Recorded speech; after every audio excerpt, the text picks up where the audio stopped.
আল্লাহ তাবারক ওয়া তাআলা পবিত্র কালামুল্লাহ শরীফের মধ্যে একটি সুন্দর ঘটনা বয়ান করেছেন, একটি সুন্দর ঘটনা বয়ান করেছেন। আমার আল্লাহ পবিত্র কোরআনে জানান, নাহানু নাকুসু আলাইকা আহসানাল কাসাস বিমা আওহাইনা ইলাইকা হাযাল কুরআন। জয় বলুন আল্লাহু আকবার, সবাই বলুন আল্লাহু আকবার, আল্লাহু আকবার। আল্লাহ পাক পবিত্র কোরআনে জানান, হে নবী মুহাম্মদুর রাসূলুল্লাহ, আমি তোমার সামনে আমি তোমাকে যে কিতাব দিয়েছি, তোমাকে যে কোরআন দিয়েছি, এই কোরআনের মধ্যে আমি একটু উত্তম ঘটনা বয়ান করিতেছি, একটি সুন্দর ঘটনা তুলে ধরতেছি, একটি উত্তম কাহিনী তুলে ধরতেছি। সেই কাহিনীটা হলো একদম সব থেকে মূল্যবান কাহিনী, আহসানুল কাসাস। এর থেকে সুন্দর ঘটনা, এর থেকে সুন্দর কাহিনী, এর থেকে সুন্দর কিসসা আর হতে পারে না। সেই কিসসাটা কি? সেই কিসসাটা হলো إذ قال يوسف لأبيه يا أبت إني رأيت أحد عشر كوكبا والشمس والقمر।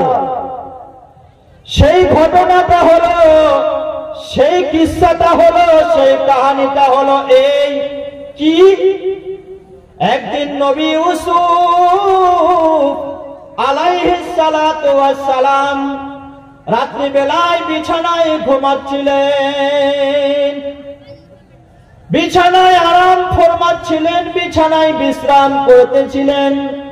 এমন সময় ছোট্ট বাচ্চাটি কেঁদে উঠল। নবী ইউসুফ কান্না করে উঠল, বলে উঠল, কি বলল? ইয়া আবাতি ইন্নী রাআইতু আহাদা আশারা কাওকাবাও ওয়াশ-শামসা ওয়াল কামারা রাআইতুহুম লি সাজিদিন। হে আব্বা, ইয়া আবাতি, হে আমার আব্বা জান, আমি আজকে স্বপ্নের মাধ্যমে দেখলাম, আমি আজকে খাবের মাধ্যমে দেখলাম। কি দেখলে বেটা? রাআইতু আহাদা আশারা কাওকাবাও ওয়াশ-শামসা ওয়াল কামার। আজকে আমি স্বপ্নের মাধ্যমে দেখতে পেলাম 11টি তারকা এবং চন্দ্র সূর্য, এরা আজকে আমাকে সাজদা করেছে, এরা আজ আমার পায়ে লুটিয়ে পড়েছে, আমাকে সাজদা করেছে।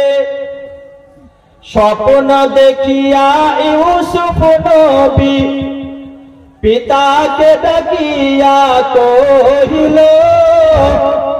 11টি তারা চন্দ্র সূর্য আমাকে সাজদা করিল, আমাকে সাজদা করিল। সুবহানাল্লাহ বলুন। স্বপ্ন দেখিয়া ইউসুফ নবী পিতাকে ডাকিয়া কহিল, 11টি তারা চন্দ্র সূর্য আমাকে সাজদা করিল, আমাকে সাজদা করিল। হে বাবা, আজ আমাকে 11টি নক্ষত্র এবং চন্দ্র সূর্য আমাকে সাজদা করেছে। কেন সাজদা করেছে আমি কিন্তু জানি না। আল্লাহর নবী ইয়াকুব আলাইহিস সালাতু ওয়াস সালাম, তিনি ছিলেন একজন আল্লাহর পয়গম্বর, তিনি ছিলেন একজন আল্লাহর প্রফেট, আল্লাহর নবী। তিনি স্বপ্ন দেখে বুঝতে পেরে নিলেন, স্বপ্নের কথাটা শুনে বুঝতে পারলেন আমার সন্তান অন্য কোনো সন্তান নয়, আমার সন্তান এমন তেমন সন্তান নয়, আমার সন্তান কোনো বেকার সন্তান নয়, আমার সন্তানটা আগামীতে একজন বড় আল্লাহর নবী হতে চলেছে। সুবহানাল্লাহ বলুন, সুবহানাল্লাহ, জোরে বলুন সুবহানাল্লাহ, সুবহানাল্লাহ। কি করলেন নবী ইয়াকুব আলাইহিস সালাতু ওয়াস সালাম? তিনি বললেন, ইয়া বুনাইয়া, ইয়া বুনাইয়া লা তাকসুস রুয়াকা আলা ইখওয়াতিকা, হে আমার বেটারে, হে আমার সন্তান রে, হে আমার বৎসধন রে, হে আমার কলিজার টুকরা রে, ও বেটা ইউসুফ, ও আমার বেটা, তুই যে স্বপ্নটা দেখেছিস এই স্বপ্নটা তুই মনে মনে রাখবি, এই স্বপ্নটা তুই দিলে দিলে রাখবি, এই স্বপ্নটা তুই কাউকে বলিস না। কেন বলবো না গো আব্বা, ও আমার বাবা, কেন বলবো না, কেন বলবো না? এই জন্য বলবি না বেটারে, তুই যদি এই স্বপ্নটার কথা তোর ভাইদেরকে বলে দিস তাহলে তোর ভাইয়েরা তোর উপরে হিংসা করবে, কারণ তুই হলো আমার ছোট সন্তান, তুই হলি আমার ছোট সন্তান, তুই হলি আমার আদরের সন্তান, তুই হলি আমার কলিজার টুকরা, তোকে আমি বেশি ভালোবাসি, তোকে আমি বেশি প্রেম করি, তোকে আমি বেশি মহব্বত করি রে বেটা। আর আজকে যখন তুই এমন একটা স্বপ্ন দেখেছি বেটা, এবার থেকে আমি তোমাকে 100 গুণ আনন্দ বাড়িয়ে দেব, 100 গুণ আদর বাড়িয়ে দেব, মহব্বত বাড়িয়ে দেব। তুই স্বপ্নের কথাটা তোর ভাইদের কাছে বলবি না। ভাইরা আমার, বন্ধুরা আমার, মা বোনেরা আমার, আল্লাহর নবী ইয়াকুব আলাইহিস সালাতু ওয়াস সালাম নবী ইউসুফের প্রতি ভালোবাসা বাড়িয়ে দিলেন, নবী ইউসুফের প্রতি আনন্দ বাড়িয়ে দিলেন, তাদের প্রতি তার প্রতি প্রেম বাড়িয়ে দিলেন। যেখানে যাই ছোট্ট সন্তান নবী ইউসুফকে তার বাবা নিয়ে যায়, যেখানে যায় বাবা সন্তানকে নিয়ে যায়, সন্তানকে নিয়ে যায়, তাকে বেশি ভালোবাসে, কাছে করে তাকে খাওয়ায়, কাছে করে তাকে গোসল করিয়ে দেয়, নিজের হাতে তাকে মাথা বুলিয়ে দেয়, নিজে হাতে কাপড় পরিয়ে দেয়। এই আনন্দ দেখার পরে, এই প্রেম দেখার পরে, এই ভালোবাসা দেখার পরে তার অন্য ভাইয়েরা এটা সহ্য করতে পারলো না, এটা আর তারা দেখতে পারলো না। তারা নবী ইউসুফের প্রতি ষড়যন্ত্র শুরু করে দিল, হিংসা শুরু করে দিল, তাকে মারার আক্রমণ শুরু করে দিল। কি করে তাকে হত্যা করা যায়, কিভাবে তাকে বাবার কাছ থেকে দূরে ঠেলে দেওয়া যায়, এই ষড়যন্ত্র তারা আরম্ভ করে দিল। একের পর এক আরম্ভ, একের পর এক, একের পর এক ষড়যন্ত্র, কিভাবে নবী ইউসুফকে বাবার কাছ থেকে দূরে নিয়ে যাওয়া যায়। একদিন 10টা সন্তান বাবার কাছে চলে আসলেন, চলে আসার পরে বললেন, ইয়া আবাতি, ওগো আমার আব্বা, ওগো আমার বাবা, তুমি আমাদের ভাই হযরত ইউসুফকে আমার হাতে তুলে দাও, আমাদের ভাই ইউসুফকে আমাদের হাতে তুলে দাও, আমরা তাকে আনন্দ দিতে নিয়ে যাব, রাখাল রাখাল ফেলতে নিয়ে যাব, তাকে আমরা ওই যে বাগানটা দেখতে পাচ্ছেন, বাগানের কাছে বাদশা খেলতে নিয়ে যাব। আল্লাহ নবী ইয়াকুব বললেন, ও আমার সন্তানেরা রে, ও আমার সন্তানেরা, না রে না না, আমি আমার ইউসুফকে দেব না, আমি আমার ইউসুফকে দেব না।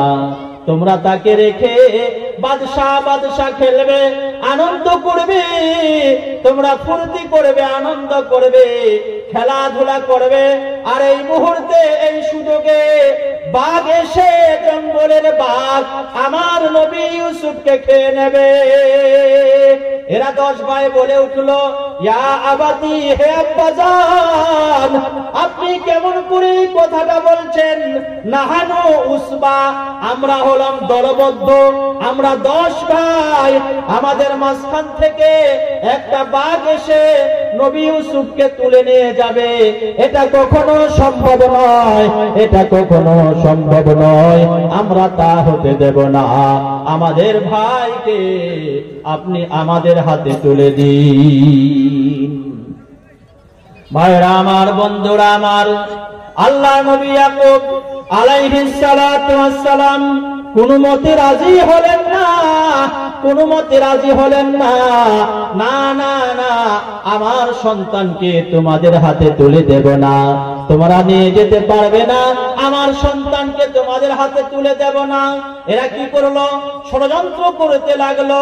কেউ বলছে ইউসুফকে হত্যা করে দাও, কেউ বলছে ইউসুফকে মেরে ফেলো। উকতুলু ইউসুফ আয়ুতরাহু, সূরা ইউসুফের মধ্যে আল্লাহ তাবারক ওয়া তাআলা বিস্তারিত বয়ান করেছেন। একজন বলে উঠলো, উকতুলু ইউসুফা, ইউসুফকে হত্যা করে দাও, অথবা তাকে দূরদেশে, তাকে দেশান্তরিত করে দাও, তাকে দূরে দেশে ঠেলে দাও, আমাদের মাঝখানে তাকে রাখতে দেব না। একজন বলল, না না না, এটা করা যাবে না, লা তুকতুলু ইউসুফা, ইউসুফ নবীকে হত্যা করা যাবে না, ইউসুফ নবীকে মেরে দেওয়া যাবে না। বলছে কি করা যাবে? বলছে ইউসুফকে তোমরা ফি গায়াবাতিল জুব্বি, একটা অন্ধকূপের মধ্যে ইউসুফ নবীকে ফেলে দাও। ইউসুফ নবীকে হত্যা করব না, তাকে একটা অন্ধকূপের মধ্যে ফেলে দাও। এরা হিংসা করতে লাগলো, ষড়যন্ত্র করতে লাগলো। আমার ভাইয়েরা আমার, হিংসা এমন একটা খারাপ জিনিস, ষড়যন্ত্র এমন একটা খারাপ জিনিস, যার ব্যাপারে আল্লাহ তাবারক ওয়া তাআলা পবিত্র কোরআনে বলেছেন, ওয়া মিন শাররি হাসিদিন ইযা হাসাদ। এই সূরা নাস এবং সূরা ফালাকের মধ্যে 11টি আয়াত আছে। আল্লাহ সুবহানাহু ওয়া তাআলা বিশ্ব নবীকে 11টা জিনিস থেকে পানাহ চাইতে বলেছেন। তার মধ্য থেকে এটাও একটা, হে আল্লাহ তুমি আমাকে হিংসুকের হিংসা থেকে পরিত্রাণ দাও।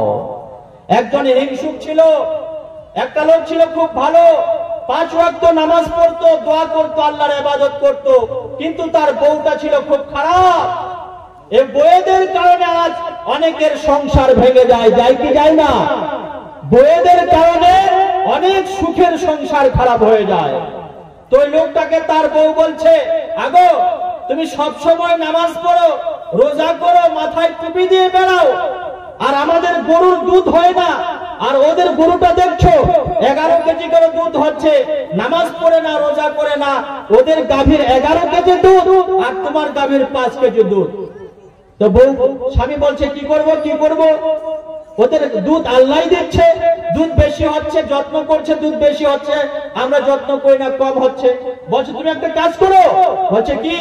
বলছে আজকে মসজিদে যাও, মসজিদে গিয়ে দোয়া করো আল্লাহর কাছে ওদের গরুটা যেন মরে যায়। স্বামী বলছে পাগলা না কি রে ভাই, হাফ পাগল না ফুল পাগল তুই? ও আমার কোনো অন্যায় করেনি, কোনো ক্ষতি করেনি, আর ওদের গরুটা মরে যাওয়ার দোয়া করবো? বলছে হ্যাঁ দোয়া করো যেন গরুটা মরে যায়। অনেকদিন ধরে স্ত্রী শুধু ফুসকাচ্ছে স্বামীকে, গরুটা মারো, ওর গরুটা মারো, আমার সহ্য হয় না, 11 কেজি দুধ, আমার 5 কেজি দুধ আমি সহ্য করতে পারবো না। তো অনেক কষ্ট করার পরে আল্লাহর কাছে দোয়া করেছে, হে আল্লাহ আমার বউয়ের যন্ত্রণা সহ্য করতে না পেরে, রব্বানা আতিনা ফিদ দুনিয়া, আমার বউয়ের যন্ত্রণা এ আমি আর সহ্য করতে পারলাম না, আল্লাহ এর গরুটা তুমি মেরে দাও। এ দোয়া করতে শুরু করেছে, পিছন থেকে তার ছোট্ট মেয়েটা এসে বলছে, আব্বা বাড়ি চলো, মা ডাকছে, গরু মারা গেছে। ছোট এই লোকটা তখন বলছে, আল্লাহ সবে দোয়া করতে শুরু করলাম আর আল্লাহ পাক সঙ্গে সঙ্গে কবুল করে নিল। এ ধড়ফড় করে বাড়ি গিয়ে দেখছে ওর ভাইয়ের গরু না মরে নিজের গরু মারা গেছে। দেখুন, যার জন্য খাদ খুঁজবেন সেই গর্তে আপনি পড়বেন, ও পড়বে না। হিংসা মারাত্মক জিনিস, হিংসা করবেন না। আল্লাহ পাক জানাচ্ছেন ওয়া মিন শাররি হাসিদিন ইযা হাসাদ, হে আল্লাহ তুমি আমাকে হিংসুকের হিংসা থেকে পরিত্রাণ দাও। তো লোকটা যখন মসজিদ থেকে বের হয়ে বাড়ি গেল, বাড়ি যাওয়ার পরে তুমুল ঝগড়া। ওই হামাস আর ইসরায়েল কি যুদ্ধ, স্বামী স্ত্রী তার থেকে 14 গুণ যুদ্ধ বেঁধে গেছে। বলছে কাপুরুষ কোথাকার, বেহুদা কোথাকার, তুই আমাদের গরুটার জন্য দোয়া করেছি, তোকে বললাম বারবার ওদের গরুটা যেন মরে যায় দোয়া করতে বললাম, কি দোয়া করলো, ভুলভাল দোয়া করেছো, নিজের গরু মারা গেছে। এ তখন বলছে স্ত্রী রে, ঠিক আমি ঠিক দোয়া করেছি, আমি ঠিক দোয়া করেছি, আল্লাহ দোয়া ঠিক কবুল করেছে। আর গরুকে মারার জন্য আল্লাহ পাক ওই আজরাইলকেও পাঠিয়ে দিয়েছে। আর আজরাইল ভুল করে ওদের গরু ঘরে না ঢুকে আমাদের গরু ঘরে ঢুকে গেছে, আমাদের গরুটা মরে গেছে। তো বলছে এই ব্যাপার, বলছে হ্যাঁ, বলছে বউ আমার স্ত্রী আমার পালনার, কারো জন্য হিংসা করিস না, কারো জন্য খাত করিস না, যদি কারো জন্য গর্ত খুঁড়ো ওই গর্তের মধ্যে তুমি পড়বে, ও পড়বে না। একটা লোক ছিল খুব হিংসুক, 2 মিনিটে চুটকাটা বলে দিচ্ছি, খুব হিংসুক ছিল। হাল চাষ করতে করতে, লাঙল চাষ করতে করতে একটা ধপধপে সাদা পাথর পেয়েছে। পাথরটা ধুয়ে মুছে একদম পরিষ্কার করে বাড়ি নিয়ে গেছে। বাড়িতে নিয়ে যাওয়ার পর রাত্রিবেলায় যখন পাথরটা বের করেছে, পাথরের ভিতর থেকে একটা দৈত্য বের হয়েছে। দৈত্য বের হয়ে বলছে কি চাও? বলছে কেন, তুমি আমি যেটা চাইবো তুমি কি সেটা দেবে? বলছে হ্যাঁ সেটা দেবো, তবে একটা শর্ত। কি শর্ত? বলছে তোমাকে যতটা দেব তোমার প্রতিবেশীকে তার ডবল দেব। এই হিংসুক লোকটা বলছে হায় হায়, এটাই তো আমার যন্ত্রণা, প্রতিবেশী ভালো খাক এটা তো আমি চাই না, আমি সবসময় চাই আমার প্রতিবেশী যেন না খেয়ে থাকুক আর আমি ভালো খাই, আমি এটা চাই। বলছে তুমি কি আমি যেটা যাবো সেটা দেবে? বলছে সেটাই দেবো। বলছে এই যে দেখছো আমাদের ঘরটা ভাঙা ঘর, ছাদ নাই, চাল নাই, তুমি যদি আমার এই ঘরটাকে দোতলা করে দাও তাহলে খুব ভালো হয়। দৈত্য বলছে ঠিক আছে, তোমার ঘরটা হবে একতলা, আশেপাশে যারা আছে এরা হবে 2 তলা। বলছে এটাই তো আমার যন্ত্রণা। তো বলছে না আমি ঘর চাই না। সে কি করেছে, যত্ন করে পাথরটাকে একদম আলমারিতে ভরে রেখে বাজারে গেছে, ভরে রেখে বাজারে গেছে। আর তার বউ কি করেছে, আলমারিটা যখনই খুলেছে, খোলার পরে দেখছে বাহ কত সুন্দর চমৎকার একটা ধকধকে সাদা পাথর। পাথরটা বের করেছে তার বউ, বের করার পরে বলছে তুমি কি চাও? মহিলাটা বলছে কেন, আমি যেটা চাইবো তুমি সেটা দেবে? বলছে হ্যাঁ যেটা চাইবে আমি সেটা দেবো। বলে ঠিক আছে, এই যে দেখতে পাচ্ছ আমাদের ঘরটা ভাঙা, তুমি আমাদের ঘরটাকে একতলা করে দাও। তো দৈত্য বলছে আমার কিন্তু একটা শর্ত আছে। কি শর্ত? তোমার ঘরটা যদি একতলা হয় ওদের ঘরটা হবে 2 তলা। বউটা ছিল ভালো, ঠিক আছে, বলছে যা হয় আলহামদুলিল্লাহ আলা কুল্লি হাল, আমার ঘরটা ভাঙা, ওরা কি করছে করুক, ওদের কতলা হচ্ছে আমার কি দেখা, আমার ঘরটা তো একতলা হবে, আমি এটা চাই, আলহামদুলিল্লাহ তুমি করে দাও। এই যখন বলেছে করে দাও, একতলা ভাঙা ঘর সঙ্গে সঙ্গে একতলা হয়েছে।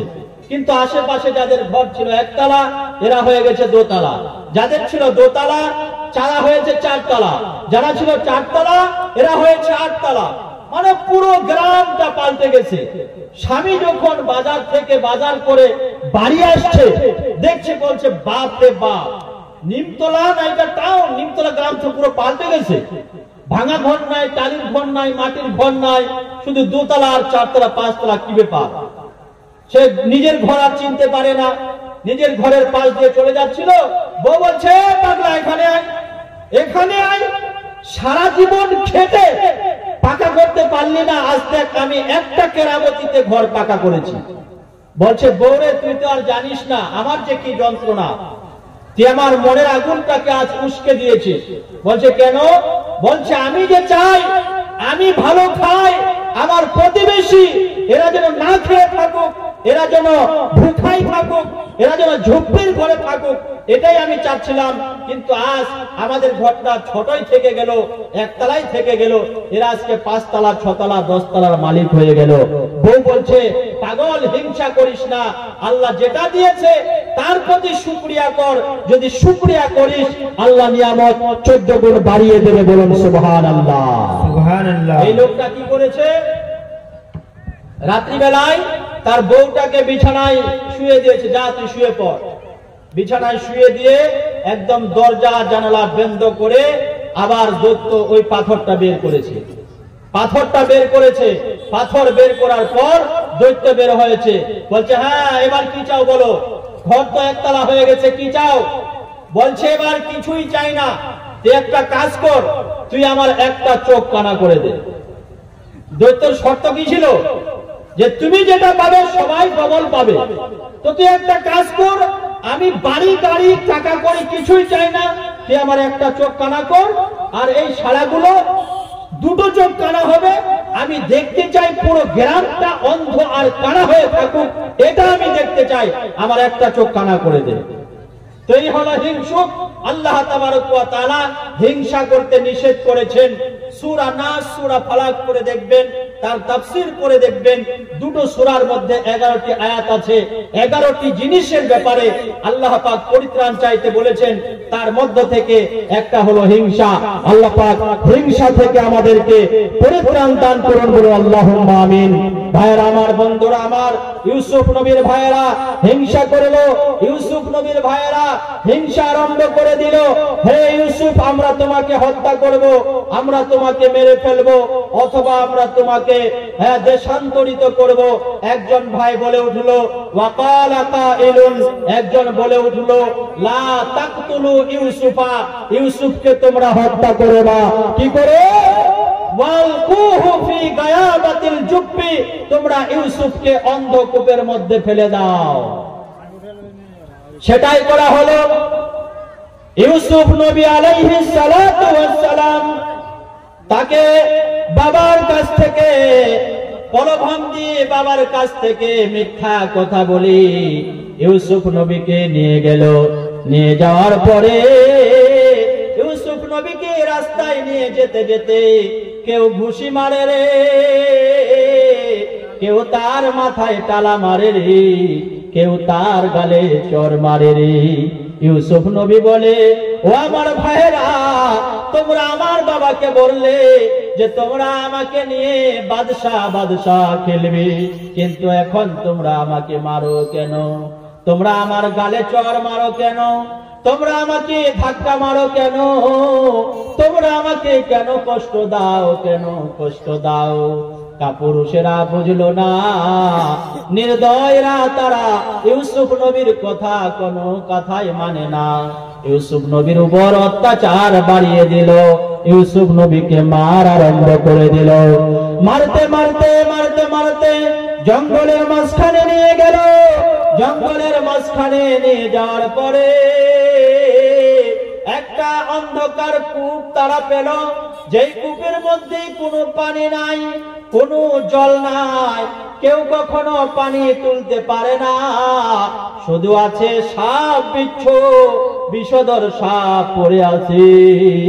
এমন একটা অন্ধকূপের মধ্যে 10 ভাই মিলে ইউসুফ নবীকে তারা অন্ধকূপের মধ্যে ফেলে দিল। আর তারা ইউসুফ নবীর জামার মধ্যে রক্ত মাখিয়ে, মিঠা মিঠা রক্ত মাখিয়ে তার বাবার কাছে নিয়ে আসলো।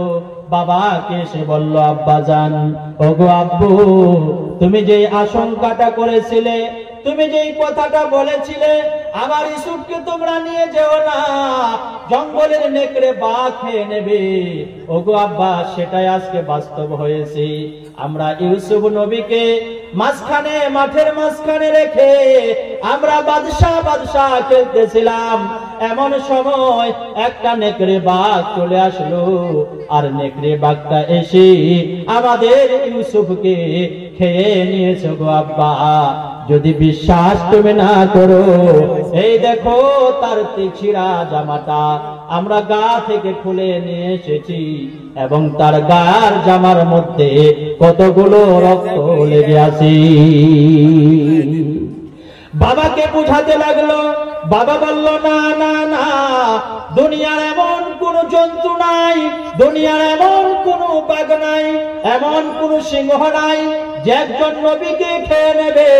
আমার নবী ইউসুফকে দুনিয়ার কোন বাঘ খেতে পারে না, আমার নবী ইউসুফকে দুনিয়ার কোন নকরে খেতে পারে না। এদিকে তারা বাবার কাছে এটা পেশ করতেছে, আর ওদিকে আল্লাহর নবী ইউসুফ যে কুয়ার মধ্যে বসে বসে খাবার নাই, দাবার নাই রে, পানীয় জল নাই রে। হায় রে, মানুষ হিংসার বশবর্তী হয়ে কিনা করতে পারে, মানুষ হিংসার ঠেলায় পড়ে কত কিনা করতে পারে রে বন্ধু। ইউসুফ নবীকে যখন কুয়ার মধ্যে ফেলে দেওয়া হলো, সেখানে কোনো পানি নাই, রোদ নাই, বাতাস নাই। ইউসুফ নবী বসে কাঁদেন, ওগো আব্বা আমার কোথায় আছো, ওগো মা আমার কোথায় আছো গো, ওগো আমার আব্বা তুমি না আমাকে কত আনন্দ দিতে গো আব্বা, তুমি না আমাকে কত যত্ন করতে গো আব্বা, তুমি আমাকে গোসল করিয়ে দিতে নিজের হাতে, ওগো আমার আব্বা তুমি তো আমার কপালে চুমো দিতে, ও আমার মা আজ তুমি কোথায় আছো গো মা,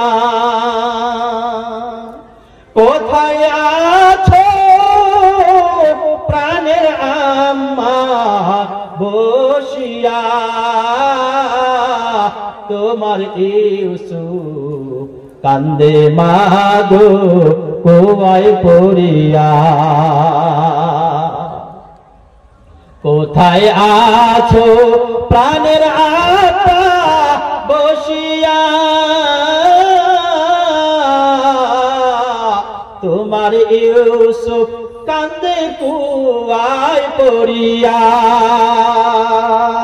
ও আমার মা, ও জননী মা, আজকে তোমার ইউসুফ অন্ধকার কূপের মধ্যে মারা যায়, আজ তোমার ইউসুফের ডাকার কেউ নাই, ডাক শোনার কেউ নাই গো মা। ও আমার আব্বা ইয়াকুব, ও আমার আব্বা তুমি কোথায় আছো গো আব্বা, আজকে হাজারো বার তোমাকে বাবা বাবা বলে ডাকি, তুমি কেন আমার ডাকে সাড়া দাও না, ও গো আমার মা তোমাকে এত ডাকা ডাকি গো মা, তুমি আমার ডাকে কেন সাড়া দাও না।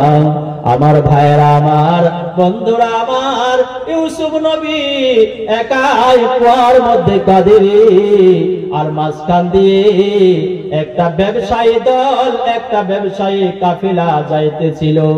এদের যখন পিপাসা লাগলো, এরা মনে মনে ভাবলো আমাদের যদি একটু পানি হতো, যদি একটু পানি পাওয়া যেত, তাহলে কলিজার পিপাসাটা নিবারণ করা যেত। ওরা পানির তালাশ করতে করতে, পানির খোঁজ খবর নিতে নিতে ওই কুয়ার কাছে চলে গেল। আর এইদিকে ইউসুফের 10 ভাই মিলে আবার কুয়ার কাছে আসলো, বলছে দেখি দেখি ইউসুফকে তো কুয়ায় ফেলে দিলাম, ইউসুফ মারা গেছে না বেঁচে আছে, এটা দেখার জন্য বাড়ি থেকে তারা আবার এসেছে।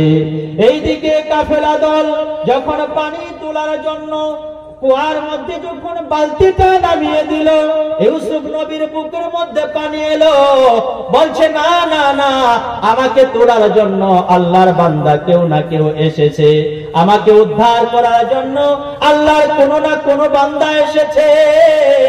ইউসুফ নবী বলছে, হে আমার ভাইয়েরা, তোমরা আজকে আমাকে যেটা অত্যাচার করেছো, তোমরা আজ আমাকে যেভাবে মারার ষড়যন্ত্র করেছো, একটা কুয়ার মধ্যে ফেলে দিয়েছো, তোমরা জানো না, জানো না, তোমরা জানো না, জানো না, তোমরা এটা মনে করো না যে কুয়ার মধ্যে কেউ বাঁচাতে পারে না। আমার আল্লাহ বলেন, ইন্নাল্লাহ মানা। ও নবী ইউসুফ, তুমি যখন কুয়ার মধ্যে বসেছিলে একাই ছিলে না, একাই ছিলে না। ও নবী, আমি আল্লাহ তোমার সাথে ছিলাম। সুবহানাল্লাহ বলুন, একটু জোরে বলুন সুবহানাল্লাহ, সুবহানাল্লাহ। ইউসুফ নবী বলতেছেন, আমার ভাইয়া তোমরা জানো না এই বিচারটা একদিন আমি আল্লাহর কাঠগড়ায় দাঁড়াবো। আমি কোনো চুরি করিনি, কোনো ডাকাতি করিনি, অথচ আজ তোমরা আমাকে একটা অন্ধকূপের মধ্যে ফেলে দিয়েছো। আমি চোর নই রে, আমি ডাকাত নই রে, তবু পেলাম বিনা দোষে আমি জেল হাজতের সাজা। আমার দুঃখ কেউ দেখে না আকাশ মহারাজা। আমি চোর নই রে ডাকাত নই রে তবুও পেলাম বিনা দোষে জেল হাজতের সাজা। আমি বিচার করব শেষ বিচারে, আমি বিচার করব শেষ বিচারে বিচারপতির কাছে। নির্দোষ আমি আল্লাহর কাছে সাক্ষী প্রমাণ আছে।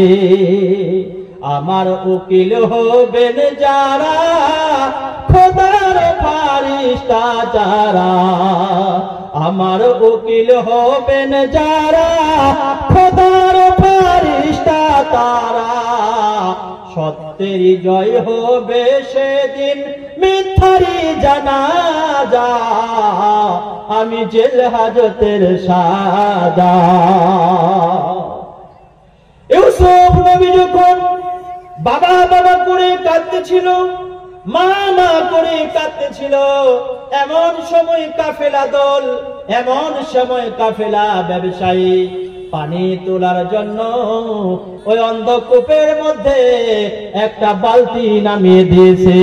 এরা মনে করেছে যদি কুয়ার মধ্যে পানি থাকে রে তাহলে একটু পানি তুলবো আর সেই পানিটা খেয়ে আমাদের কলিজার পিপাসা নিবারণ করব। কিন্তু ভাইরে আমার, বন্ধুরে আমার, মা বোনেরা আমার, যখনই ব্যবসায়ী কাফেলাটা একটা বালতি কুয়ার মধ্যে নামিয়ে দিল, আল্লাহ নবী ইউসুফ আলাইহিস সালাতু ওয়াস সালাম ওই বালতির মধ্যে আনন্দ করে একদম আস্তে করে বসে পড়ল। যখন আল্লাহ নবী ইউসুফ বালতির মধ্যে বসে পড়ল, ব্যবসায়ী কাফেলা বলছে আহা এই কুয়ার মধ্যে পানি আছে, বালতিটা ভারী ভারী লাগতেছে, বালতিটা খুব ওজন হয়ে গেছে, এই কুয়ার মধ্যে পানি আছে। বালতিটা যখন তোলা আরম্ভ করলো, বালতিটা যখন উপরের দিকে উঠতে লাগলো, ইউসুফ নবী বলছে আল্লাহ ওগো আমার খোদা, তুমি এমন একজন রব, তুমি এমন একজন স্রষ্টা। ওগো আল্লাহ, আকাশেও তোমার রাজত্ব, পাহাড়েও তোমার রাজত্ব, জঙ্গলেও তোমার রাজত্ব, কুয়ার নিচেও তোমার রাজত্ব, সমুদ্রের নিচেও তোমার রাজত্ব। ওগো আল্লাহ, তোমার করুণা বুঝতে আমরা পারি না। ওগো আল্লাহ, তোমার মহিমা বোঝা বড় দায়। ওগো আল্লাহ, তোমার ক্ষমতা বোঝা বড় দায়। আমার ভাইরে, আমার বন্ধুরে আমার, বালতির মধ্যে যখন ইউসুফ নবী বসে পড়েছে, বালতি যখন আস্তে আস্তে করে উপরে উঠা আরম্ভ করেছে, ইউসুফ নবী হাসে আর আল্লাহর কাছে দোয়া করে, লা ইলাহা ইল্লা আনতা সুবহানাকা ইন্নী কুনতু মিনাজ জালিমিন। ওগো আল্লাহ, তুমি ছাড়া আমার উদ্ধারকারী কেউ নাই, তুমি ছাড়া আমার মদতদাতা কেউ নাই, তুমি ছাড়া আমার বন্ধু কেউ নাই, তুমি ছাড়া আমার কেউ স্রষ্টা নাই। গো আল্লাহ, তুমি আমাকে বাঁচাও। বান্দা যখন বিপদে পড়ে যায়, বিপদে পড়ে যাওয়ার পরে যখন বান্দা আল্লাহর কাছে শরণাপন্ন হয়, আল্লাহর কাছে যখন দোয়া করে, আমার আল্লাহ পবিত্র কোরআনে বলেন, ফাস্তাজাবনা লাহু ওয়া নাজ্জাইনাহু মিনাল গাম্মি ওয়া কাযালিকা নুনজিল মুহসিনিন। আল্লাহ পাক বলেন, যখন আমার বান্দা বিপদে পড়ে, বিপদে পড়ার পরে যখন আমাকে ডাকে, আমি আল্লাহ সঙ্গে সঙ্গে তার ডাকে সাড়া দিয়ে দিই। সুবহানাল্লাহ বলেন। ইউসুফ নবী আলাইহিস সালাতু ওয়াস সালাম এক ফিট 2 ফিট করে, এক বিগত 2 বিগত করে যখন উপরের দিকে উঠতে লাগলেন, কাফেলা দল তখন তাকে উপরের দিকে টানতে লাগলো। টেনে যখন উপরে উঠা হলো, কাফেলা দলের নজর যখন ইউসুফ নবীর গায়ে পড়েছে, ইউসুফ নবীকে দেখার পরে এই ব্যবসায়ী কাফেলাটা চমকে উঠলো আর বলল, বাহ, কতই না চমৎকার একজন গোলাম, কতই না চমৎকার একজন সন্তান, কতই না চমৎকার একটি বালক, যার গায়ের মধ্যে কোনো খুঁত নাই, যার চরিত্রের মধ্যে কোনো খুঁত নাই, যার সুরতের মধ্যে, যার মুখের আকৃতির মধ্যে কোনো খুঁত নাই, চাঁদেরও কলঙ্ক আছে, কিন্তু ইউসুফ নবীর গায়ে কোনো কলঙ্ক নাই। বলুন সুবহানাল্লাহ। ইউসুফ নবী দেখতে এত সুন্দর ছিল, ইউসুফ নবী দেখতে এত আনন্দময় ছিল, এত সুন্দর ছিল যে মহিলারা তার দিকে তাকাতে তাকাতে, মক্কার ওই সময়কার মিশরের মহিলারা তাদের দিকে তাকাতে তাকাতে চাকু দিয়ে হাতে আম কাটছে আর ইউসুফ নবীর দিকে তাকাচ্ছে। ইউসুফ নবীর আকৃতির দিকে তাকাতে তাকাতে তারা হাত কেটে ফেলেছে, হাত কাটা গেছে, কিন্তু তারা বুঝতে পারেনি যে আমাদের হাত কাটা গেছে। বলুন সুবহানাল্লাহ। কতই না দেখতে আনন্দ ছিল, কতই না দেখতে সুরত ছিল, কতই না তার মুখের আকৃতিটা ভালো ছিল, কতই না তাকে দেখতে ভাগ্যবান ছিল। আমার ভাইয়েরা, আমার বন্ধুরা, আমার মা বোনেরা, আমার এই ছোট্ট বালকটিকে, ইউসুফ নবীকে যখন অন্ধকূপ থেকে তোলা হলো, তোলার পরে তারা বলল, হে বালক, কে তুমি, কোথা থেকে এসেছো, এই কুয়ার মধ্যে কিভাবে পড়ে গেলে? ইউসুফ নবী বলে ফেললো, হে আমার বন্ধুরা, তোমরা অপরিচিত, আমি তোমাদেরকে জীবনও দেখিনি, তোমাদের মুখ আমি দেখিনি, তোমাদের আওয়াজ শুনিনি, তোমরা কারা, কোথা থেকে এসেছো আমি তো জানি না, তবে একটা কথা তোমরা শোনো, আমার ভাইয়েরা হিংসার বশবর্তী হয়ে আমাকে এই কুয়ার মধ্যে ফেলে তারা চলে গেছে। এই ব্যবসায়ী দলের সঙ্গে আলাপ আলোচনা করতে করতে ওই দিক থেকে 10 ভাই চলে আসলো, এসে ইউসুফ নবীর হাতটা ধরলো। ব্যবসায়ী কাফেলা দলটাকে বলল, তোমরা আমাদের ভাইকে কোথায় নিয়ে যাচ্ছ? ব্যবসায়ী কাফেলা বলল, তোমাদের যদি ভাই হয় তাহলে কুয়ার মধ্যে কেন ফেলে দিলে, কেন তাকে মারার জন্য ষড়যন্ত্র করেছো? বলছে, এটা আমাদের ব্যাপার, তোমরা আমার ইউসুফ নবীকে নিয়ে যেতে পারবে না। কেন নিয়ে যেতে পারবে না? বলছে, না, আমরা নিয়ে যেতে দেব না, তবে একটা কাজ করতে পারো। কি কাজ? বলছে, তোমরা যদি আমাদের ভাইকে তোমাদের সাথে নিয়ে যেতে চাও তাহলে তোমাদেরকে অনেক টাকা দিতে হবে। একটা টাকার অঙ্ক বাতিয়ে দেওয়া হলো। বলছে, এতগুলো টাকা যদি তোমরা আমাদের হাতে তুলে দাও তাহলে ইউসুফ নবীকে আমরা তোমাদের হাতে তুলে দিতে পারি। আমার ভাইরা, আমার বন্ধুরা, আমার একবার কুয়ার মধ্যে মারার জন্য ফেলে দিল। ইউসুফ নবীকে যখন আল্লাহ পাক বাঁচিয়ে নিলেন, ইউসুফ নবীকে যখন মারা হলো না, এবার তারা কি করলো? ব্যবসায়ী দলের কাছে টাকার বিনিময়ে ইউসুফ নবীকে বিক্রি করে দিল। আমার ভাইয়েরা, আমার বন্ধুরা, আমার ইউসুফ নবী ব্যবসায়ী দলের কাছে যখন যাচ্ছিল, ব্যবসায়ী দলটা যখন ইউসুফ নবীকে হাত ধরে টেনে টেনে নিয়ে যাচ্ছিল, ইউসুফ নবী বারবার কাঁদছিলেন আর বলছিলেন, আব্বা, হে আমার বাবা, তুমি আমাকে কতই না যত্ন করতে। হে বাবা, যেই বাবা তুমি আমাকে কপালের মধ্যে চুমো দিতে, কোথাও গেলে আমার মাথায় হাত বুলিয়ে দিতে, নিজের গায়ে নিজের হাতে আমাকে যত্ন করে কাপড় পরিয়ে দিতে। হে মা, যেই মা তুমি আমাকে 10 মাস 10 দিন পেটের মধ্যে রেখেছো, হে মা, যে মা তুমি আমাকে কত না কষ্ট করেছো, হে মা, আজ আমি তোমাকে দেখতে পারলাম না, হে মা, আজ তোমাকে দেখার সৌভাগ্য হয় না, হে বাবা, তোমাকে কিভাবে একটা ফলক আমি তোমার সোনা মুখটা দেখতে পাবো? ব্যবসায়ী কাফেলার কাছে ইউসুফ নবীকে বিক্রি করে দেওয়া হলো। ব্যবসায়ী কাফেলা ইউসুফ নবীর হাতটা ধরে টুক টুক টুক টুক করে তারা মিশরের বাজারের দিকে নিয়ে গেল। মিশরের বাজারে যখন নিয়ে গেল, ইউসুফ নবীকে বিক্রি করার জন্য মিশরের বাজারে পেশ করা হয়েছে, মিশরের বাজারে উঠানো হয়েছে। মিশরের বাজারে যখন ইউসুফ নবীকে নিয়ে যাওয়া হয়েছে, ইউসুফ নবী সৌন্দর্যকে আল্লাহ পাক আরো দুগুণ বাড়িয়ে দিয়েছেন।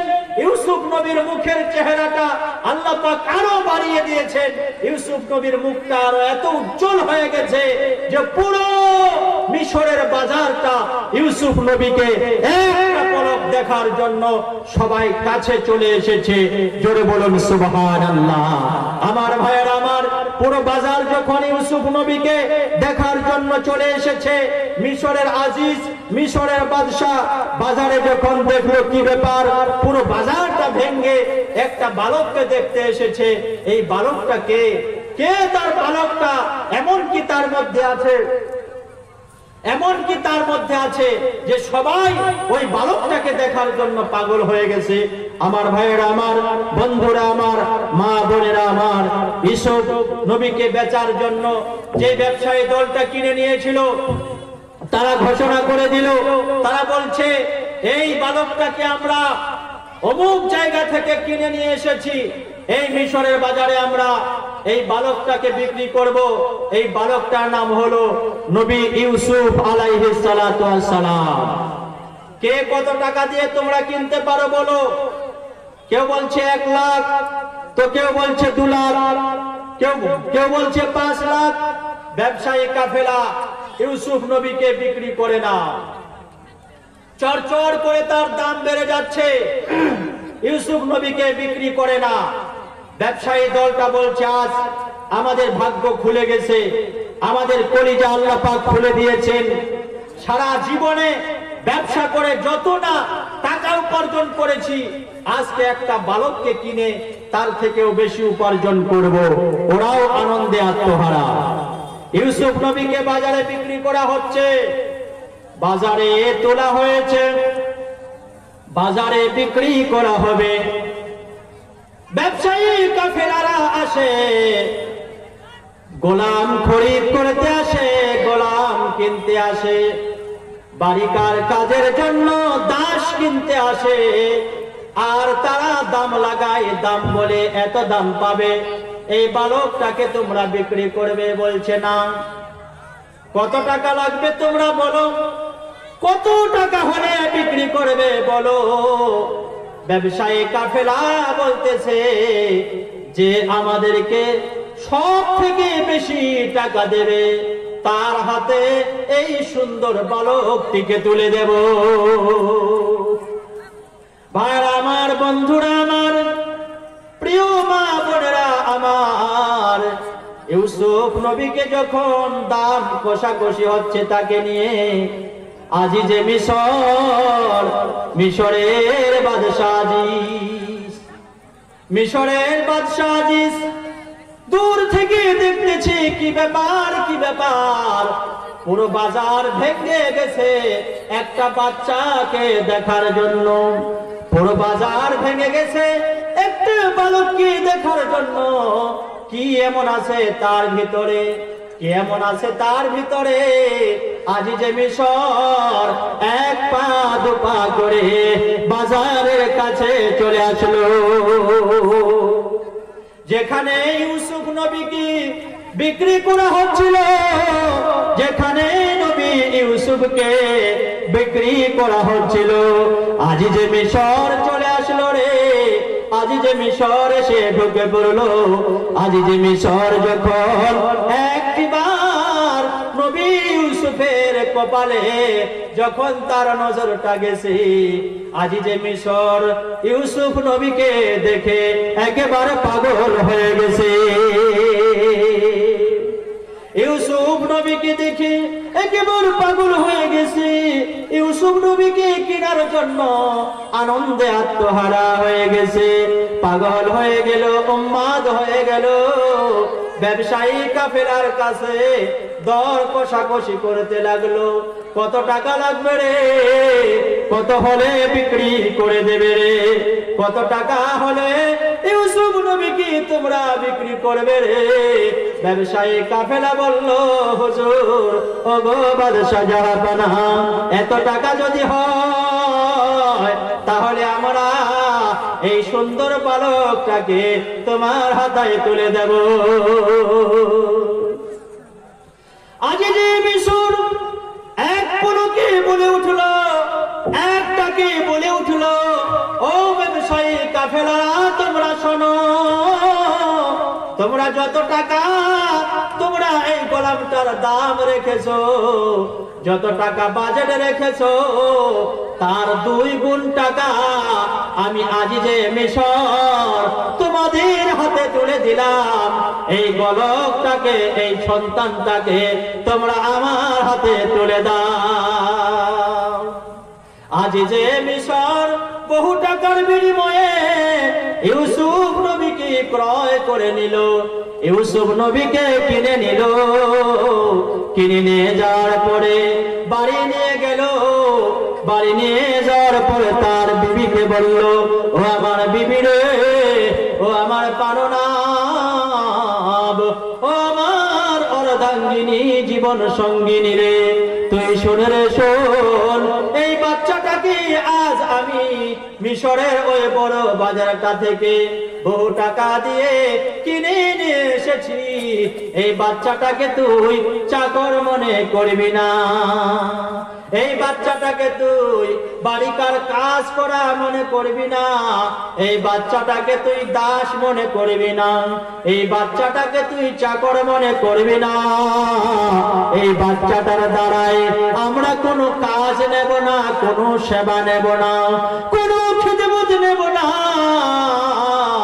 এই বাচ্চাটা আমাদের রাজপ্রাসাদে সব সময় বসে থাকবে, আমাদের পাশে বসে থাকবে। এত সুন্দর বাচ্চা যদি আমার পাশে বসে থাকে, তাহলে আমার কলিজাটা আনন্দে আটখানা হয়ে যায়। আল্লাহর নবী ইউসুফ রাজপ্রাসাদে বসে থাকে, রাজদরবারে বসে থাকে। ইউসুফ নবী তার বাড়িতে মানুষ হতে লাগলো, তার বাড়িতে মানুষ হতে লাগলো। আগেই বলেছি ইউসুফ নবীর এত সুরত ছিল, তার মুখের কাছিনটা এত ভালো ছিল, তার দেখতে এত আনন্দময় ছিল যে ইউসুফ নবীর দিকে একবার যে তাকাতো তার প্রেমে পাগল হয়ে যেত, তার প্রেমে পাগল হয়ে যেত। আজি যে মিশরের ঘরে আল্লাহ নবী ইউসুফ বসে থাকে, আজি যে মিশরের ঘরে আল্লাহ নবী মানুষ হয় রে। কিন্তু আজি যে মিশরের স্ত্রী, যার নাম হলো বিবি জুলাইখা, এই জুলাইখা এই ছোট্ট বাচ্চাটার দিকে তাকাতে তাকাতে এই বাচ্চাটা মানুষ হলো, বড় হলো। বড় হওয়ার পরে তার কাটি মুখের সুরত এতই ভালো ছিল, তার দেখতে এত আনন্দময় ছিল, তার দেখতে এত সৌভাগ্যময় ছিল যে আজি যে মিশরের স্ত্রী বিবি জুলাইখা ইউসুফ নবীর প্রেমে পাগল হয়ে গেল। ইউসুফ নবীর সাথে প্রেম শুরু হয়ে গেল, ইউসুফ নবীর সাথে প্রেম হয়ে গেল। ইউসুফ নবীর ঈমানটা নষ্ট করার জন্য তারা অনেক কোশিশ করতে লাগলো, অনেক ফন্দি তারা আটতে লাগলো, অনেক কৌশল করতে লাগলো, অনেক ষড়যন্ত্র করতে লাগলো। কিন্তু আল্লাহ তাবারক ওয়া তাআলা যাকে নবী বানাবেন, যাকে নবী বানাবেন তার চরিত্রের মধ্যে কোনো খুঁত রাখবেন না, তার চরিত্রটা খারাপ হোক এটা আল্লাহ চায় না। আজ যে মিশরের স্ত্রী বিবি জুলাইখা যখন ইউসুফ নবীর জন্য পাগল হয়ে গেল, ইউসুফ নবীর প্রেমে যখন পড়ে গেল, আজ যে মিশরের স্ত্রী বিবি জুলাইখা কোনো মতে আর থাকতে পারে না, এত পাগল হয়ে হয়েছে, দুজনের মন একেবারে ভরে গেছে। আজ যে মিশরের স্ত্রী, আজ যে মিশরের বউ, তার মনটা একেবারে উন্মাদ হয়ে গেছে, ইউসুফ নবীর সাথে একবার মিলামেশা করবে। কিন্তু ইউসুফ নবী কোনো মতে তার কথায় সাড়া দেয় না, ওই মহিলাটার কথায় সাড়া দেয় না। ইউসুফ নবীর স্ত্রী একদিন তার ম্যানেজারকে পাঠিয়ে দিল, বলছে যাও যাও, আজ যে মিস্তর মিশরি, আজ যে মিশরের স্ত্রী জুলাইখা তার ম্যানেজারকে পাঠিয়ে দিল ইউসুফের কাছে। ইউসুফের কাছে গিয়ে বলছে, হুজুর, ওগো ইউসুফ, এই যে বাদশা আছে তার বিবি জুলাইখা তোমার সাথে কিছু আনন্দ করতে চায়, তোমার সাথে কিছু কথা বলতে চাই, কিছু তার কথা আছে, ওই কথাগুলো তোমার সাথে বলবে, একটু সময় বিনিময় করো। আল্লাহর নবী ইউসুফ আলাইহিস সালাতু ওয়াস সালাম বললেন, ঠিক আছে, আমার যেহেতু মালিকা, আমার মনিব আমাকে বাড়িতে যে খাওয়ায়, আমাকে দেখভাল করে, সে যখন আমাকে ডেকেছে, আমি তার ডাকে অবশ্যই সাড়া দেব। কি তার কথা আছে আমি অবশ্যই শুনবো। ঠিক আছে, আমি আজ এতটার সময় তার ঘরে যাব। ইউসুফ নবী আলাইহিস সালাতু ওয়াস সালাম তাকে একটা সময় বেঁধে দিলেন। ওদিকে জুলাইখা ইউসুফ নবীর সাথে প্রেম করার জন্য, ইউসুফ নবীর সাথে কুকর্ম কাজ করার জন্য একেবারে ষড়যন্ত্র করে ঘরের মধ্যে বসে আছে। আল্লাহর নবী ইউসুফ সাদাসিধা মন নিয়ে, পরিষ্কার মন নিয়ে, একদম সাদা কাগজের মতো হৃদয় নিয়ে, মনের মধ্যে আশা আকাঙ্ক্ষা নিয়ে, সাহসের মতো, সাহসী পুরুষের মতো একদম জুলাইখার সাথে সাক্ষাৎ করতে চলে গেলেন। জুলাইখার সাথে সাক্ষাৎ করতে যাওয়ার পরে যখন ঘরের মধ্যে প্রবেশ করলেন, প্রবেশ করার সঙ্গে সঙ্গে কি করলেন? গাল্লাকাতিল আবওয়াব, বিবি জুলাইখা ঘরের সমস্ত দরজা বন্ধ করে দিলেন। সমস্ত দরজা বন্ধ করে দেওয়া হলো। দরজা বন্ধ করে দেওয়ার পরে ইউসুফ নবীকে বলছেন, ওয়াকালাত হাইতালাক হাইতালাক ইয়া ইউসুফ, হে ইউসুফ, এসো, তুমি আমার সাথে এসো, তুমি আমার প্রেমে জড়িয়ে পড়ো, তুমি আমার সাথে প্রেম ক্ষুধা নিবারণ করো, যৌন ক্ষুধা নিবারণ করো, যৌন ক্ষুধা মেটাও। এই দিনটার জন্য আমি কত রাত জেগেছি, এই দিনটার জন্য আমি কতদিন তোমার আশায় বসে রয়েছি হে ইউসুফ, কিন্তু আমি পারিনি। আজ তোমার সময় পেয়েছি, আজ আশা মতো তোমার সাথে আমি প্রেম নিবেদন করব, তোমার সাথে আমার যৌন ক্ষুধা মেটাবো, তোমার সাথে আজ আমার ভালোবাসা হবে। আল্লাহর নবী ইউসুফ আলাইহিস সালাতু ওয়াস সালাম চতুর্দিকে দেখছেন জুলাইখা ঘরের দরজাগুলো বন্ধ করে দিয়েছে, ঘর থেকে বের হতে পারে না, আর তার বিবি তাকে ডাকছে কুকর্ম কাজ করার জন্য। আল্লাহ পাককে সাক্ষী রেখে বলতে লাগলেন, হে আল্লাহ, হে আমার প্রভু, হে আমার খোদা, তুমি আমার ঈমানটাকে রক্ষা করো। হে আল্লাহ, তুমি আমার প্রাণটাকে রক্ষা করো।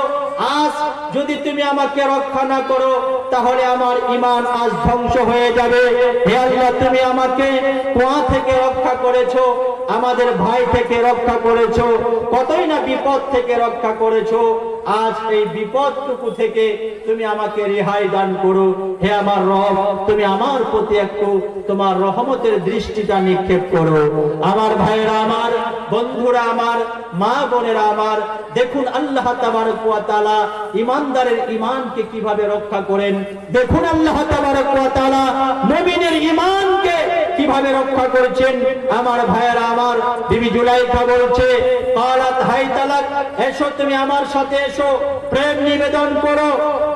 আমার ভাইয়েরা আমার, বন্ধুরা আমার, আল্লাহর নবী ইউসুফ আলাইহিস সালাতু ওয়াস সালাম আল্লাহর কাছে কাঁদতে লাগলেন, আল্লাহর কাছে বলতে লাগলেন, ওগো আল্লাহ, ওগো মাওলা, ওগো রহমান, ওগো আল্লাহ, ওগো মাওলা,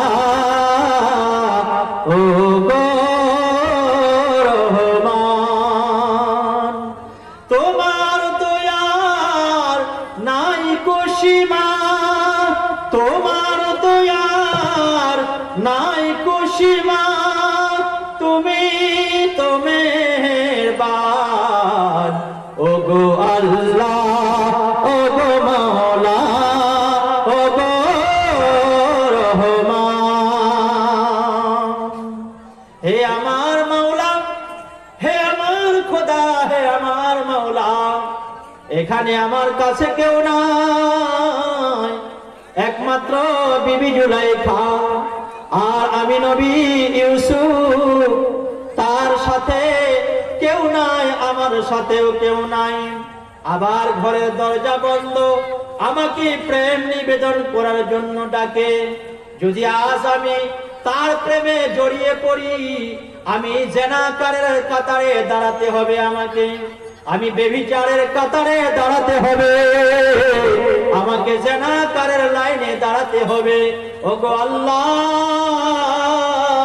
ওগো মাওলা, ওগো প্রভু, হে আমার খোদা, তুমি আজ আমাকে জেনাকার কই থেকে উদ্ধার করো, তুমি আজ আমাকে বেবিচারের কাতার থেকে রক্ষা করো। দেখা গেল আল্লাহ তাবারক ওয়া তাআলা ইউসুফ নবীর মনের মধ্যে একটা শক্তি দিলেন, ইউসুফ নবীর মনের মধ্যে একটা বল দিলেন, ইউসুফ নবীর ঈমানি শক্তি বাড়িয়ে দিলেন। ইউসুফ নবী আলাইহিস সালাতু ওয়াস সালাম জোর কদম করে ঘরের দরজার দিকে লাফ মারলেন।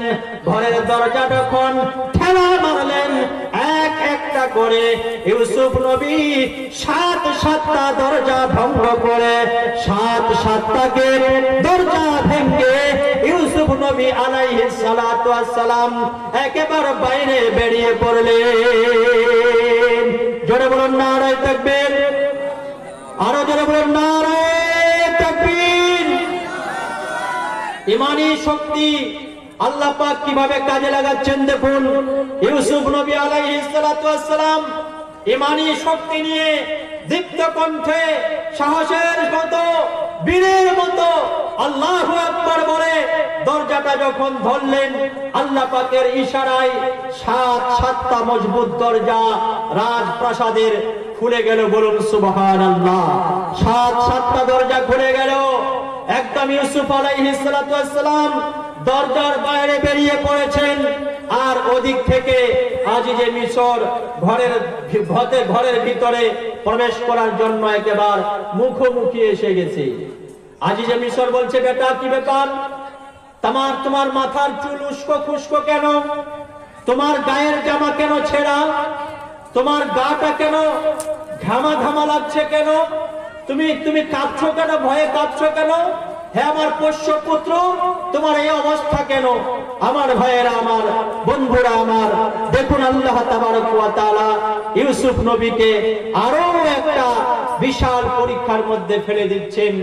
এদিকে ইউসুফ নবী কোনো কথা বলতে পারে না, টক টক করে কাঁদছে, আর পিছন থেকে তার বিবি কাঁদতে কাঁদতে চলে আসলো, তার বউ কাঁদতে কাঁদতে চলে আসলো, এসে বলছে, বাদশা জাহাপানা, হে আমার স্বামী, হে আমার পারনাম, হে বাদশা আজিজে মিশর, তুমি কি জানো এই যে বাচ্চাটাকে তুমি রাজপ্রাসাদে রেখেছো?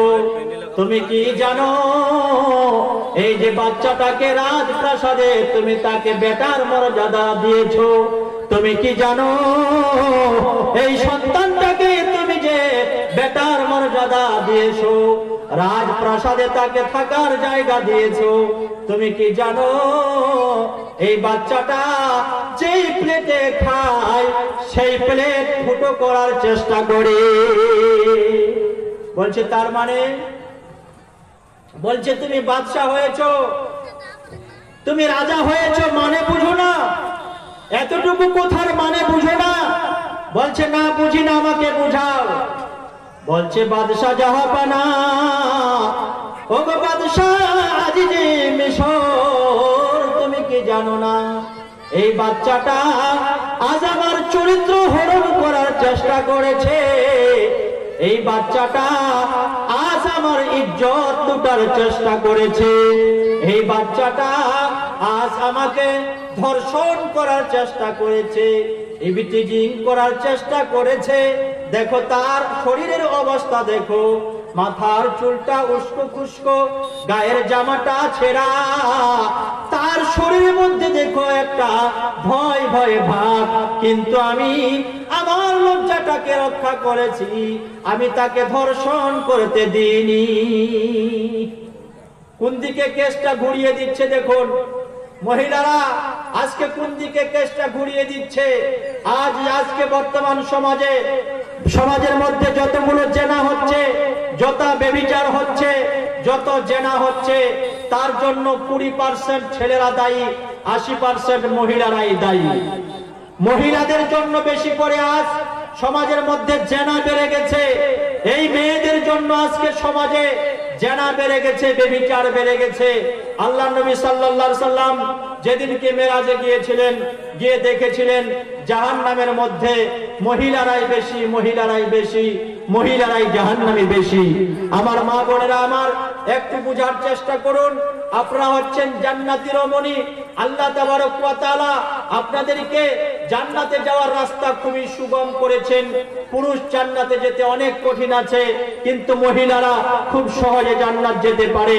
4টা কাজ করলে মাত্র মহিলাদেরকে আল্লাহ পাক জান্নাত দেবে। আল মারআতু ইজা সাল্লাত খামসাহা, মহিলারা যদি 5 ওয়াক্ত নামাজ পড়ে, ওয়া সামাত শাহরাহা, 1 মাস রোজা রাখে, ওয়া তাআত বালাহা, স্বামীর সেবা করে, ওয়া আহসানাত ফারজাহা, নিজের লজ্জাস্থান হেফাজত করে, ফাত্তাদখুলুল জান্নাতা বিআইয়ি আবওয়াবিন শাআত, ওই মহিলাটা মরে যাবে আল্লাহর 8টা জান্নাতের মধ্য থেকে যে কোনো জান্নাতের মধ্যে প্রবেশ করতে পারবে। বলুন সুবহানাল্লাহ। আমার ভাইয়েরা, আমার বন্ধুরা আমার, বিবি জুলাইখা বলে উঠলো, হে বাদশা জাহাপানা আজিজে মিসর, তুমি জানো না এই বাচ্চাটা আজ আমার ইজ্জত হরণ করার চেষ্টা করেছে, আজ আমাকে ধর্ষণ করার চেষ্টা করেছে। আজিজে মিসর বলছে, ইউসুফ, আমি তোমার কাছ থেকে এটা আশা করিনি বেটা। আমি তোমাকে যেদিনতেই ওই মিশরের বাজার থেকে কিনে এসেছি, আমি তোমাকে রাজপ্রাসাদে জায়গা দিয়েছি, আমি তোমাকে বেটার মর্যাদা দিয়েছি, আমি তোমাকে কোনো কাজ করাই নাই, তোমার দ্বারাই কোনো সেবামূলক কাজ করাই নাই, তোমাকে আমি চাকর হিসাবে গ্রহণ করে নাই, দাস হিসাবে গ্রহণ করে নাই, কোটি কোটি টাকা দিয়ে আমি তোমাকে কিনে নিয়ে এসেছি। কিন্তু আজ তুমি এরকম একটা ব্যবহার করবে, তুমি আজ এরকম একটা কাজ করবে, আমার জানা ছিল না রে বেটা। বলছে, চল চল, তোর আমি একটা বড় বিচার করব, চল তুই আমার মালিকার সাথে, আমার অর্ধাঙ্গিনীর সাথে, আমার লাইফ পার্টনারের সাথে তুই আমার ধর্ষণ করার চেষ্টা করবি। এটা আমার জানা ছিল না। আমি তোমাকে এত বড় সাজা দেব, এত বড় সাজা দেব যে তোমার সারা জীবন ইয়াদ থাকবে। ইউসুফ আলাইহিস সালাতু ওয়াস সালাম কি জেলখানায় বন্দী করা হলো, জেলখানায় গ্রেফতার করে দেওয়া হলো। ইউসুফ আলাইহিস সালাতু ওয়াস সালাম বারবার কাঁদতেছেন, ওগো আল্লাহ, তুমি আমাকে আরো কেন পরীক্ষা নাও গো আল্লাহ। একটা পরীক্ষা থেকে আমাকে উদ্ধার করেছো, অন্ধকূপ থেকে তুমি আমাকে উদ্ধার করেছো। আমি যদি সেখানে মরে যেতাম, কেউ আমার লাশটা পেত না, কেউ আমার বডিটা দেখতে পেত না। সেই কুয়া থেকে তুমি আমাকে তুলে রাজপ্রাসাদে জায়গা দিয়েছো। ওগো আমার খোদা, তুমি এবারও আমার ঈমানটাকে রক্ষা করো। যদি তুমি আমার ঈমানটা রক্ষা না করো, তাহলে ওগো আল্লাহ, সারা বিশ্বের মানুষ ইউসুফ নবীকে জিনাকার হিসাবে গ্রহণ করবে। হে আল্লাহ, তুমি আমাকে বাঁচাও, তুমি আমার ঈমানটা রক্ষা করো। ইউসুফ নবীকে জেলখানায় বন্দী করে রাখার পরে যেদিন তার বিচার হচ্ছিল, রাজপ্রাসাদে যেদিন বিচার হচ্ছিল, ইউসুফ নবীকে একদিকে দাঁড় করা হয়েছে, বিবি জুলাইখাকে একদিকে দাঁড় করা হয়েছে। উভয়ের জবানবন্দি নেওয়া হচ্ছে, উভয়ের স্টেটমেন্ট নেওয়া হচ্ছে, কিভাবে তোমাকে ধর্ষণ করা হয়েছিল, ইউসুফ নবী কিভাবে তোমাকে ধর্ষণ করেছিল, বিবি জুলাইখার কাছে শোনা হবে। ইউসুফ নবী সত্য বলছে না মিথ্যা বলছে, এটাও শোনা হবে। বিচার কায়েম হয়েছে, রাজপ্রাসাদে বিচার হবে, ইউসুফ নবীর বিচার হবে। জেলখানা থেকে ইউসুফ নবীকে পায়ের মধ্যে বেড়ি পরিয়ে, হাতের মধ্যে শিকল পরিয়ে, কালা কাপড়ে ঢেকে ইউসুফ নবীকে জেলখানা থেকে বের করে রাজপ্রাসাদে নিয়ে আসা হলো। আমার ভাইয়েরা, আমার বন্ধুরা, আমার মা বোনেরা আমার, ইউসুফ নবীকে যখন জেলখানা থেকে বের করে রাজপ্রাসাদের ডান দিকে রাখা হলো, বাম দিকে বিবি জুলাইখাকে রাখা হলো। উভয় মানুষ সামনে বসে পড়েছে, হাজার হাজার মানুষ সামনে বসে পড়েছে। আজকে জেনার বিচার হবে, বেবিচারের বিচার হবে। ইউসুফ নবী ধর্ষণ করেছিল রাজপ্রাসাদের মালিকাকে, এটার আজকে বিচার হবে। আর বিচার করবেন আজিজে মিশর, মিশরের বাদশাহ আজিজ। আজিজে মিশর বসে পড়েছেন রাজপ্রাসাদের বিচার, বসে পড়েছেন চেয়ারে। বিবি জুলাইখাকে দাঁড় করা হয়েছে, নবী ইউসুফকে দাঁড় করা হয়েছে। নবী ইউসুফকে বলা হচ্ছে, ইউসুফ তুমি কিভাবে এই মালিকাকে ধর্ষণ করেছিলে বলো। হে ইউসুফ নবী, তুমি কিভাবে আমার ঘরে ঢুকেছিলে বলো। কিভাবে জুলাইখাকে ধর্ষণ করেছো, কি কি করেছো তুমি আজকে বলো। এদিকে জুলাইখাকে বলা হচ্ছে, জুলাইখা তুমিও বলো তোমাকে কিভাবে এই ইউসুফ কিভাবে তোমাকে ধর্ষণ করেছে, কিভাবে তোমার সাথে অসৎ আচরণ করেছে বলো। আমার ভাইয়েরা, আমার বন্ধুরা, আমার এই যে বিপদ, বিপদ থেকে কিভাবে রক্ষা পাবেন। ইউসুফ আলাইহিস সালাতু ওয়াস সালাম কি বিচার হবে, তাকে কতদিনের সাজা দেওয়া হবে, জুলাইখা কি বলবে, আর নবী ইউসুফ কি বলবেন, আজিজে মিশর কি ফয়সালা দেবেন। এটা বিশাল বড় একটা রোমান্টিক ব্যাপার, বিশাল বড় একটা ঐতিহাসিক ব্যাপার। এখানে যদি ইউসুফ আলাইহিস সালাতু ওয়াস সালাম ভালো করে স্টেটমেন্ট না দিতে পারে, তাহলে তাকে আজীবন কারাদণ্ড দেওয়া হবে। আর ইউসুফ নবীকে ইতিহাস বলবে ইউসুফ নবী ছিল একটা ধর্ষক, ইউসুফ নবী ছিল জেনাকার, ব্যভিচারী। আর আজিজে মিশরের স্ত্রী কি স্টেটমেন্ট দিচ্ছে, উভয়ের স্টেটমেন্টটা শোনাবো। তারপরে বাদশাহ আজিজ কি ফয়সালা দেবে, ইউসুফ নবী কিভাবে ছাড় পাবেন, ছাড় করার পরে কিভাবে সে আবার আজিজে মিশরের রাজপ্রাসাদে বসবে এবং তার 10 ভাই আবার তার কাছে ভিক্ষা নেওয়ার জন্য আসবে। এটা আপনাদের সামনে খুব রোমান্টিক ভাবে আমি আপনাদের সামনে তুলে ধরবো ইনশাআল্লাহ। কিন্তু আজিজে মিশর মনে মনে দোয়া করেছিলেন, বান্দা যখন বিপদে পড়ে যায়, বান্দা যখন বিপদে পড়ে যায়, বান্দা যখন বালা মুসিবতে পড়ে যায়, আল্লাহ তাবারক ওয়া তাআলা রক্ষা করার জন্য একটা জিনিস রেখেছেন, সেটা হলো দান। দানের মাধ্যমে আল্লাহ তাবারক ওয়া তাআলা বান্দার বালা মুসিবতকে দূর করে দেন। আল্লাহর নবী হাদিসে পাকের মধ্যে বলছেন, আস-সাদাকাতু তারাদ্দুল বালা, সাদকা করো, দান করো, বালা মুসিবতকে আল্লাহ পাক দূর করে দেবেন। ভাইরা আমার, বন্ধুরা আমার, আপনারা জানেন ইমাম আব্দুল্লাহ ইবনুল মুবারক রাহমাতুল্লাহি আলাইহি জীবনে কয়েকবার হজ করেছিলেন। শেষে তিনি একবার উমরা হজ করার জন্য বেডিং পত্র নিয়ে বের হয়েছিলেন। এমন সময় তার ছোট্ট ছেলেটা কাঁদতে কাঁদতে বাবার কাছে এসে হাজির। বাবাকে বলছে, আব্বা জান, আমি অমুকের বাড়িতে আজকে গেলাম, ওরা আজকে মাংস রান্না করেছে, মাংস খাচ্ছে। আমি ওদের বাড়িতে গিয়ে এক টুকরো মাংস চেয়েছি, ওরা আমাকে এক টুকরো মাংস দেয়নি, আমার গলা ধাক্কা দিয়ে আমাকে বাড়ি থেকে বের করে দিয়েছে। আজ আব্দুল্লাহ ইবনে মুবারকের খুব রাগ হলো, বলছে আমি হজে বের হব, বেডিং পত্র কাপড় চেয়ার গুছিয়ে আমি যাচ্ছি, আর তুমি কাঁদতে কাঁদতে চলে এসেছো। কে এমন কে, চলো তো, এক টুকরা মাংস তোমাকে দেয়নি, কেমন তার ও চরিত্র কি, সে পাষাণ মানুষ, ছোট্ট বাচ্চাকে এক টুকরো মাংস দিল না। আমার ভাইয়েরা, আমার বন্ধুরা, আমার মা বোনেরা, আমার আব্দুল্লাহ ইবনুল মুবারক রাহমাতুল্লাহি আলাইহি ছোট্ট বাচ্চাটার হাত ধরে নিয়ে চলে গেলেন ওই লোকের বাড়িতে। বাড়ি যাওয়ার পর বলল, ভাই আসসালামু আলাইকুম ইয়া আহলাল বাইত, হে বাড়িওয়ালা, তোমার উপরে আল্লাহর খাস রহমত নাজিল হোক। ওই লোকটা বলছে, হ্যাঁ জগতের ইমাম আব্দুল্লাহ ইবনুল মুবারক, আপনি আজ আমার বাড়িতে এসেছেন, আমার বাড়িটা ধন্য হোক, বলুন বলুন কি বলতে চান। আব্দুল্লাহ ইবনুল মুবারক রাহমাতুল্লাহি আলাইহি বললেন, ও বাড়িওয়ালা, তুমি কি এই ছেলেটাকে জানো? বলছে, হ্যাঁ জানি, এটা আপনার সন্তান। বলছে, এই সন্তানটা তোমাদের কাছে কি মাংস চেয়েছিল? বলছে, হ্যাঁ আমাদের কাছে মাংস চেয়েছিল। তোমরা কি দিয়েছিলে? বলছে, না। কেন দাওনি একবার বলো।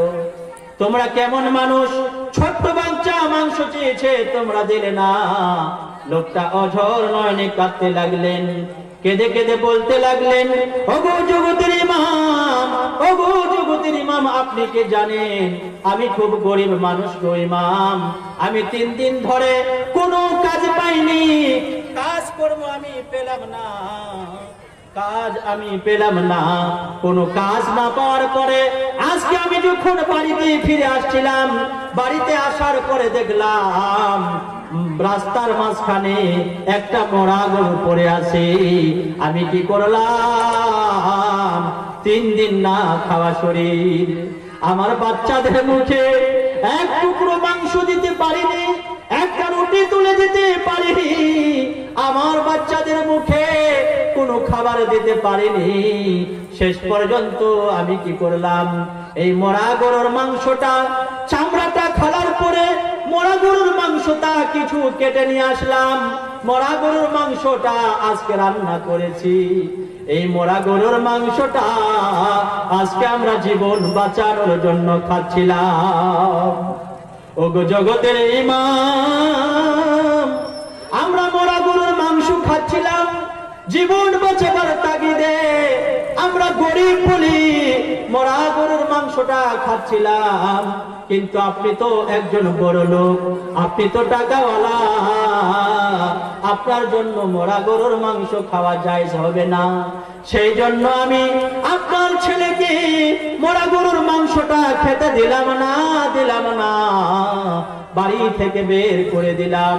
আব্দুল্লাহ ইবনুল মুবারক ধর্মনে কাঁদতে লাগলেন আর বলতে লাগলেন, হায় হায়, আমার গ্রামে এমন লোক আছে যে খাবার তারও নাই, মরা গরুর মাংস খায়, আর আমি হজে যাব, এটা কখনো হতে পারে না। গরিব মানুষটার হাত ধরে বাড়ি নিয়ে গেলেন।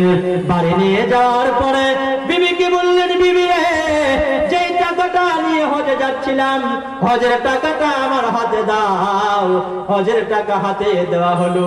আব্দুল্লাহ ইবনুল মুবারক ওই গরিব মানুষটাকে সম্পূর্ণ টাকাটা দান করে দিলেন আর বললেন, বেটা রে, এই টাকাটা তুই নিয়ে যা, ব্যবসা কর, বাণিজ্য কর, অনেক বড় লোক হ, এই টাকাটা তোর কাছ থেকে আমি ফেরত নেব না।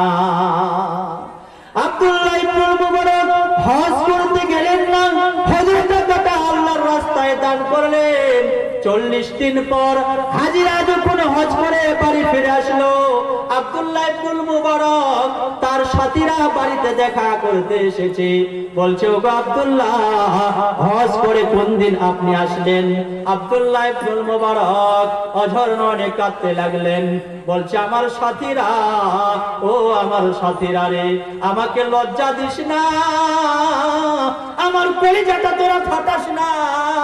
তোরা হজ করতে গেলি, কাবা বাইতুল্লাহ তাওয়াফ করলি, নবীর রওজাটা তাওয়াফ করলি, কিন্তু আমি আব্দুল্লাহ করতে পারিলাম না। নবীর রওজাটা আমি দেখতে পেলাম না, আল্লাহর ঘরটা করতে পারলাম না, আল্লাহর ঘরটা দেখার সুযোগ হলো না। বলছে, কেন হলো না? বলছে, যে টাকা নিয়ে হজে যেতাম ওই গরিবটাকে দান করে দিয়েছি। তার সাথীরা বলে, হুজুর, আপনি যতই বলুন আপনি হজ করতে যাননি, এটা আমরা বিশ্বাস করব না। বলছে, কেন করবেন না? বলছে, আমরা যখন কাবা বাইতুল্লাহ তাওয়াফ করতেছিলাম, আমি সচক্ষে দেখেছি আপনি আমার সামনে দিয়ে কাবা তাওয়াফ করেছেন, আমি আপনার পিছনে কাবা তাওয়াফ করেছিলাম। সুবহানাল্লাহ বলুন। ভাইরা আমার, আরো একটা লোক বলছে, হুজুর, আমিও তো দেখেছি আপনি আমার সামনে দিয়ে কাবা ঘর তাওয়াফ করেছেন, আমি আপনার পিছনে পিছনে কাবা তাওয়াফ করেছি। আব্দুল্লাহ ইবনুল মুবারক কোনো মতে বিশ্বাস করে না। আলাপ আলোচনা করতে করতে রাত্রি বেলায় ঘুমিয়ে গেছে। ঘুমের ঘরে স্বপ্ন দেখতেছি, আল্লাহ পাক তাকে স্বপ্ন দেখাচ্ছেন, ও আব্দুল্লাহ, তুই হজ করতে গেলি না, হজ করতে গেলি না তো কি হয়েছে? হজের টাকাটা তুই দান করে দিলি, কাবা বাইতুল্লাহ তাওয়াফ করে করিলি না, নবীর জিয়ারত করিলি না, কিন্তু তুই যে স্যাক্রিফাইসটা করেছি, আল্লাহর রাস্তায় যে টাকাটা দিয়েছি, এতে আমার আল্লাহ এত খুশি হয়েছে, এত রাজি হয়েছে যে একজন নূরের ফেরেশতাকে তোমার রূপ ধারণ করিয়ে কাবা বাইতুল্লাহ তাওয়াফ করিয়ে নিয়েছে। জোরে বলুন নারায়ে তাকবীর, আল্লাহু আকবার। আরো জোরে বলুন নারায়ে তাকবীর, আল্লাহু আকবার। হে আব্দুল্লাহ ইবনে মুবারক, তুমি হজ করতে যাওনি তো কি হয়েছে? যে কাজটা তুমি করেছো আল্লাহ এত রাজি হয়েছে, এত খুশি হয়েছে যে নূরের ফেরেশতাকে তোমার রূপ ধারণ করিয়ে মসজিদে নববীতে রওজা মুবারককে আল্লাহ পাক জিয়ারত করিয়ে নিয়েছেন। বলুন সুবহানাল্লাহ। আমার ভাইয়েরা, দানের এত বড় ফজিলত আল্লাহ নবী সাল্লাল্লাহু আলাইহি সাল্লাম হাদিসে পাকের মধ্যে জানাচ্ছেন, মান বানা লিল্লাহি মাসজিদান বানাল্লাহু লাহু বাইতান ফিল জান্নাহ।